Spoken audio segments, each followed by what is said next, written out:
oduu simbirtuu ajaa'ibsiisaa fi akkasuma immoo gaddisiisaa wal makaa jechuudha. Ibsishaan akkuma beekamu gara biyyaa galee jira. Erga gara biyyaa galee olola maaltu ibsishaa irratti oofamaa jira.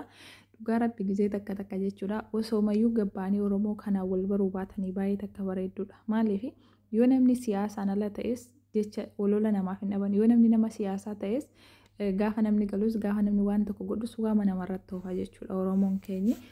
Akkuma beekamu ibsishaan Itoophiyaa galee jira. Asitti hiriyoota isaatiin baay'ee jechuu jira jechuudha. Kun adeemsa yeroo inni Faransaayitti geggeessaarra jiruuti jechuudha. Waan isinitti himuu barbaadu takka jira. Haga dhumaatti viidiyoo kana daawwadhaa. Laayikii gochuu hin dagatinaa isiniin jechuu barbaada. Weelkaam baga nagaan dhuftan. Maakii ibsishaa yoomuu wal argu bori moo torbee tokko moo guyyaa 2-3 booda kan jedhu anatu isiniif qooda jechuudha. Isin waan haga dhumaa dhaggeeffachuu hin dagatinaadha. Akkuma beekamu ibsishaan kallattii makamiinuu maakii arguun qaba. Aarsaa barbaachisu hunda kaffalee jedhee wal jaallatanii yoo baay'ate ji'a 4 jechuudha. Wal jaallachuun isaanii yoo baay'ate ji'a 4 garuu haguma wal jaallatan kana gidduutti olola gurguddaatu oofamaa jira jechuudha. Dhugaa dubbachuuf maatiin keellee gaafa ati alaala teessee nama akkasiin jaalladhe jettu akkanatti satarattee uffattee bareeddee jirtu yoo itti agarsiiftee nama miidiyaati waan ta'eef kanatti qullaa jirtu kanatti rifeensa qullaa jirtu immoo namni diina keetii immoo maatiitti agarsiisuu danda'a jechuudha. Kana namni ollaas namni firaas diina hin dhabu. So kanaaf ibsishaan alaala taa'ee maatii isaa amansiisuun hedduu waan itti ulfaateef namoonni baay'een itti naafanii gufuutti ta'uu waan barbaadaniif kutannoo qabaateetu biyya galee jechuudha. Amma ibsishaan biyya galee immoo olola maaliitu irratti oofamaa jira? Wallaahi baay'ee takka nama ajaa'ibsiisa jechuudha. Inni Jarmaniitti yoom dhaqee Jawaariin simatee bakka feemisoonni dhaabbatan dhaabbatee illikiif jecha kan silaa bu'aa bahii meeqa kaffalee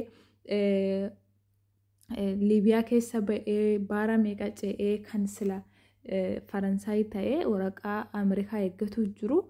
Illikii keessa galchinee naanii waraquma Ameerikaa sanayyuu kan biyya baqattummaa keessa eeggatu jiru dhiiseetu gara fuudhaatti qajeelee jedhanii amma suuraa isaarratti dhukkee kaasaa jiranii jechuudha.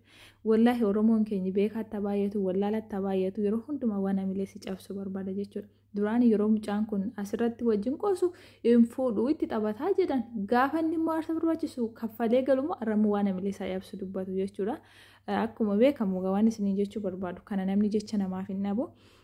Namoonni ajandaa haaraa arguu barbaadan akkasuma ibsishaaf maakii yoomuu wal argu isheetu Itoophiyaa galamu akkuma isaa isatu Jarma isatu Kaayiroo dhumnaan abaaboo walii kennanii wal hammatanii yeroo isaan fataa waliin jedhan sana eessatti arguu dandeenya kan jettan hin yaadina. Viidiyoo kana mana kana sabiskiraabii godhadhaa.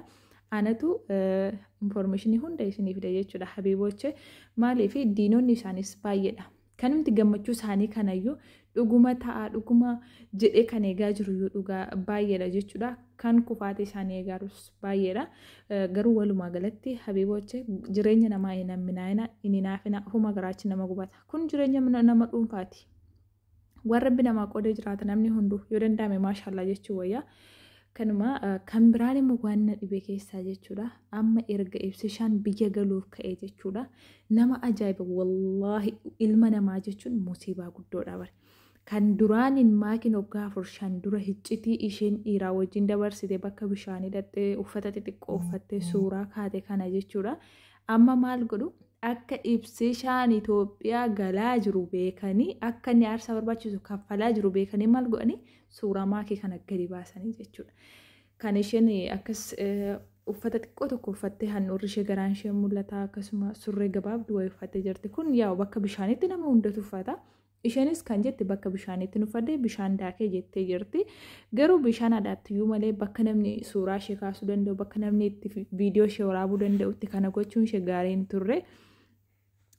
Garuu akka ibsishaan ishee dhiisuuf wanta dur dhokate gadi baasanii yoo maatiin isaa isa dhorkan malee ibsishaan dhiisuu hin danda'u. garuu wallahi amma ammaatti maatiin isaa maal jedhu kan jedhu du'aayii godhaa isiniin jechuu barbaada. Fakkeenyaaf Harargee Arsiin walirraa fagoodha.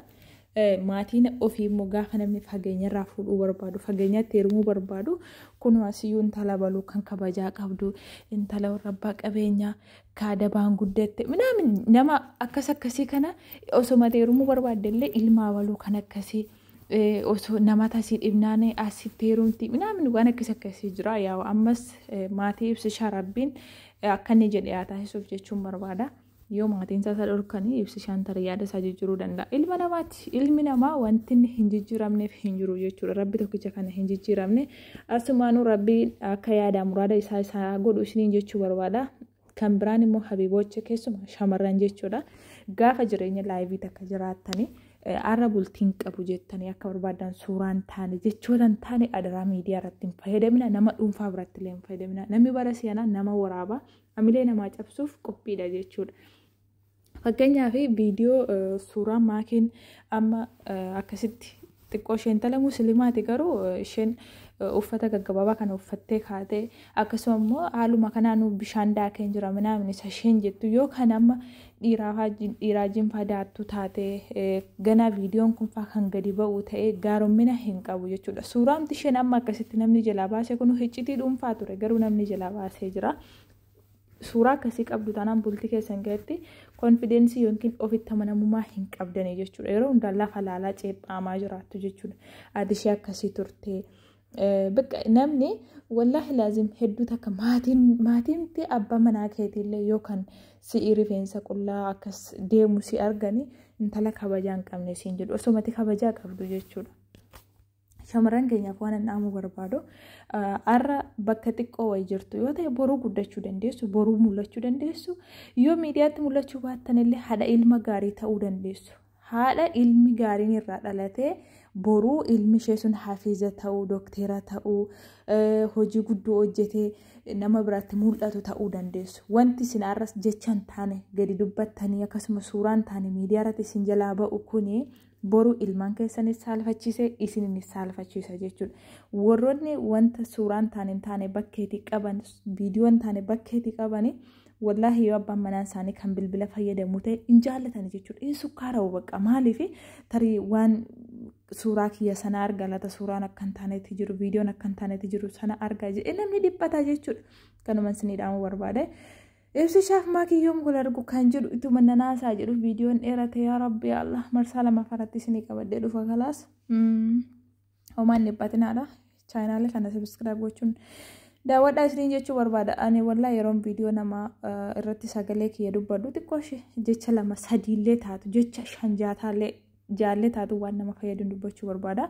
Kanuma isiniin jedha habiibooche haadha ilma gaarii ta'uu dandeessu yoo miidiyaatti mul'achuu baattan obsataraa akka argitan nama faanan ta'inaa boruu nu ceephaatanii isiniin jechuu barbaada. Laayikii gochuu hin dagatinaa hedduu isin jaalladha hedduu isin kabajaa nagaan turaa isiniin jedha. Ibsishaaf maakii rabbii waliin haa ga'u wallahi hedduu takka gammachuu kooti. Namni kamuu nama jaallatu wanti halaala isa bulchu alim jechuudha buuraani. Qabaattee naan dandeessee naan immoo lafa barbaade dhattee nama jaallattu faana aarsaa kaffaltee jiraachuun baay'ee takka miidhagaadha. Diina isaanii lafaa ilaalchisu. Isaanuu amma ol argatanii naan akka hamzaa fashitti tiktook irra dirqim jechuu danda'u.